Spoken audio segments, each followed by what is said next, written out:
Hi there, Dead-Eye Delboy here, back with another video, and in this one we're going to see, well, you've just seen a small preview of what we're about to witness. It is incredible. Now, before we get into it, you can hit the like button, subscribe to the channel, help us get to possibly 10,000 subscribers at some point, sometime. It would be very, very much appreciated. Every single person who hits that subscribe button makes a big difference to this channel, so it would be amazing if you could be one of the first 10,000 to do so.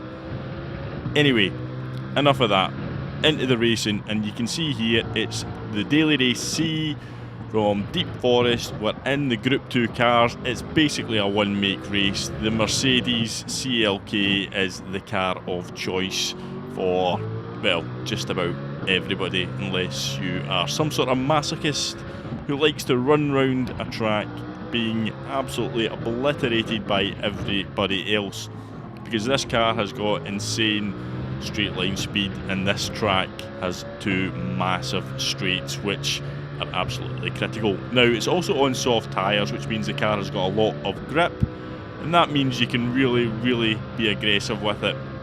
It's 14 laps. That also means these tyres are going to be, well, they're going to be basically on the metal of your rims by the end of the race, unless you choose to pit, which is the choice of probably most, unless you are some sort of tyre whisperer. But not changing tyres can save you 3 or 4 seconds in the pits, so it is a strategy that is available. So this race has actually been pretty good all week. It's had a little bit of strategy, it's had some really good racing, some aggressive racing, but it's been enjoyable.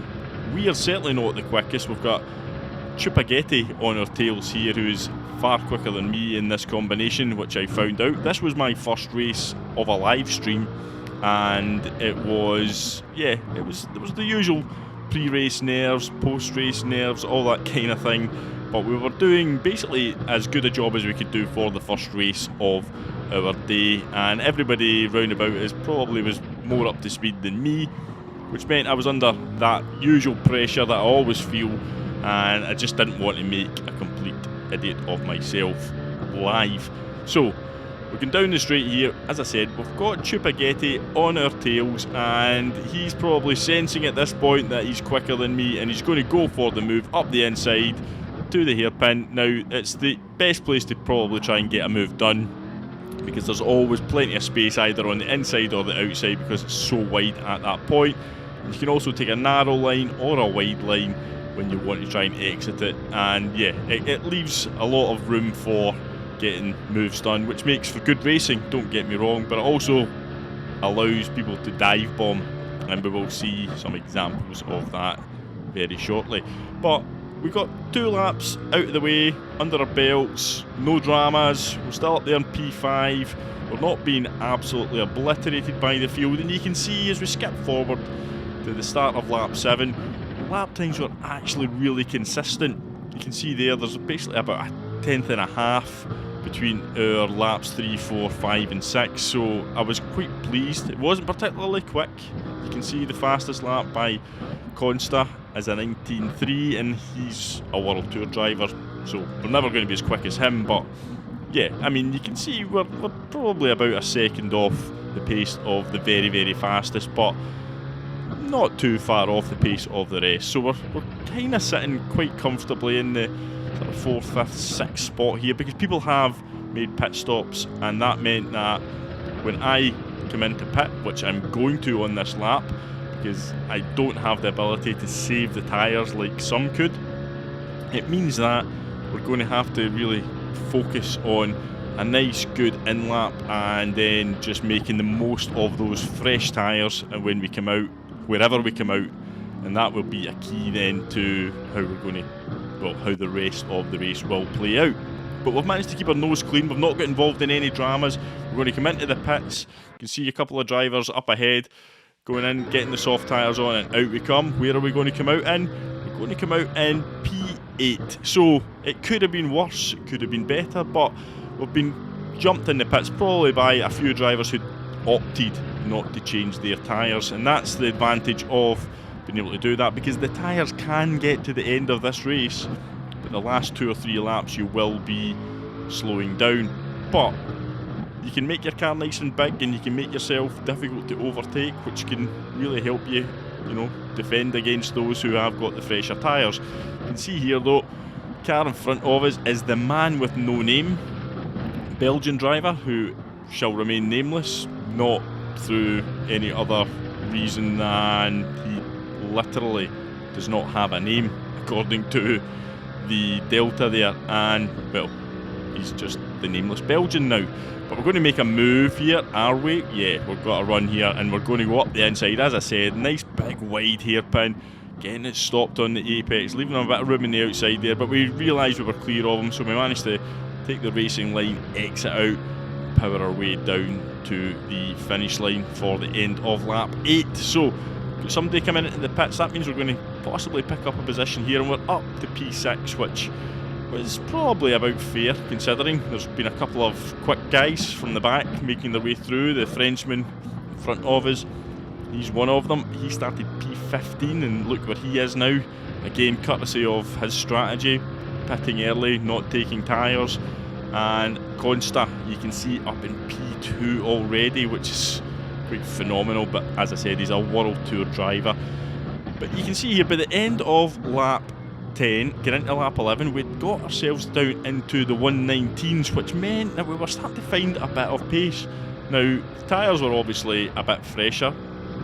We also had less fuel on board, which meant the car was getting lighter, easier to stop, so it was getting a bit quicker all the time, and it gave me a little bit of confidence. I was starting to find a little bit of a flow here, and getting into the 119s is the kind of where you need to be if you're going to try and compete at the front end of the grid. And yeah, it meant that going forward I was, you know, a little bit more comfortable in my own sort of ability to compete in this race, which I always have doubts about when I'm racing. I always, you know, get that feeling that should I really be in this lobby? Should I be competing with some of these top guys? Well, you know, sometimes you've just got to back yourself, and getting into the 19s in this race, first race, I'm going to take that as a good sign that we were starting to improve. You can see here we're actually closing up.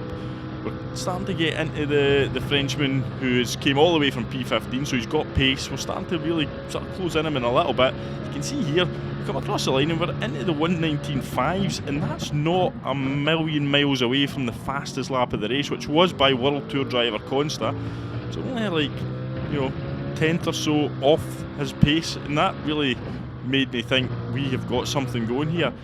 But just when I thought about quitting my job and joining the World Tour for GranTurismo, we get hit with a half-second penalty. So, you know, you're top of the world one moment, and then you're in the depths of despair the next. Not quite the depths of despair, but a half-second penalty is pretty, well, it's going to be pretty costly here, because we're going to have 2 and a bit laps left, and we're losing half a second. We've also got the guy who started on pole behind us now, who's going to pick up the position from us. And he had actually binned it earlier on in the race and fought his way back, so he had really, really good pace. You can see here, he just goes past us, and we're going to try and tuck into his slipstream and try and use that for the last couple of laps if we can. So yeah, I mean, it was bittersweet. We got that really nice lap, which made us think that we could compete with the world's best, and then we immediately overdo it by cutting the corner slightly by a pixel or two, picking up a really costly half-second penalty, and we find ourselves now back in P7. We're coming across the line there for the last lap to begin. We're back into the 19, so we're definitely finding something. We've definitely got something to build on going forward into the future races, and we're also catching up on the quick guy in front, which was the pole sitter Bombardier, and he's now right on the tail of the Frenchman. Now, the French driver's tyres must have been hurting by this point, because, like I said, he made his way from the back, he hadn't taken new tyres, and this is what I was saying about being able to sort of use that strategy and then just sort of defend for the last few laps, make the car as big as you can, because the car still does have quite a bit of power to it in terms of its tyres, even if they are running near the limit. You can still drive on them pretty well on the soft tyres. But he's going to, the previous pole sitter, Bombardier, he's going to have a run up the inside. Now, I need to try and get as close as I can to try and make some sort of a move out of the hairpin, because the Frenchman's going to have to run wide there to give him the space. And there we go, up the inside. Can we get the move done? Unfortunately, not quite. But we've now got a drag race down to the finish, and we're going to try and desperately get into the slipstream of one of the two of them and see if we can get something done. But we're just going to run out of track. If we had one more lap in this race, it would have been very, very interesting to see what would have happened, because we would have been right in the fight with them. Now, this is the replay footage from the back, well, the mid-pack of the grid. Now, I want to show you this because this, as you can see from the title and the intro of the video, this is where everything really started to kick off. GT Arc, a notorious driver on Gran Turismo, I think most people will know about him, ends up in a little incident at the start of the race there where the Irish driver unfortunately didn't really get off the line and then quit. Now, Arc went into the back of him slightly, and it kind of compromised him for the first couple of laps, because he was under pressure right away from the drivers behind him, because he didn't get a chance to get off the line cleanly because of the Irish drivers' false start type thing.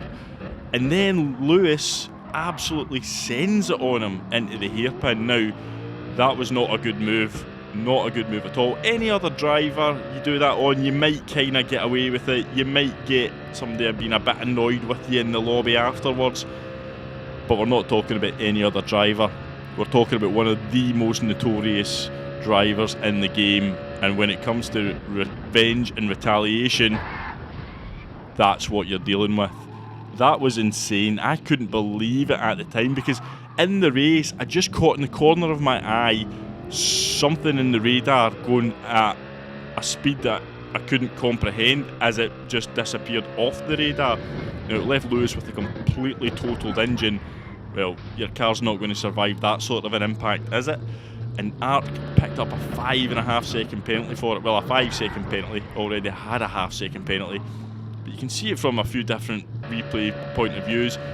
Here is Arc picking out his victim and slamming him into the wall. Now, that is one of the most brutal takedowns I think I have ever seen on this game. You can see here the actual precision I'm almost admirable about how he manages to do this, because he manages to pick him out from a long way back, and the timing of it was quite something. I mean, you can look at it here. As we slow it down, we're going to watch right up to the point of impact. Just here, what have we got? 187 miles an hour is the speed at impact. Now, I don't think I've ever seen as high speed an impact as that. And once the impact's made, he immediately comes down to 135 miles an hour. So there might be some genius mathematician out there who can put an equation into place to know how much energy must have been dissipated through the cars to go from 187 miles an hour to 135 miles an hour in a millisecond. It just blows my mind. Now, that is just not acceptable. You can be annoyed, you can be aggrieved about somebody's move on you, but to do that is just crazy. I actually shudder to think, if you were driving on a wheel and you had a really high force feedback, what that would feel like as the wheel moved in your hands from that impact. Insane stuff. But let me know in the comments what you think about it. It's just incredible. Should there be a punishment for that sort of behaviour? Surely there should. Anyway, hit the like button, subscribe to the channel. I hope you enjoyed it, and I'll see you all on the next one. Goodbye.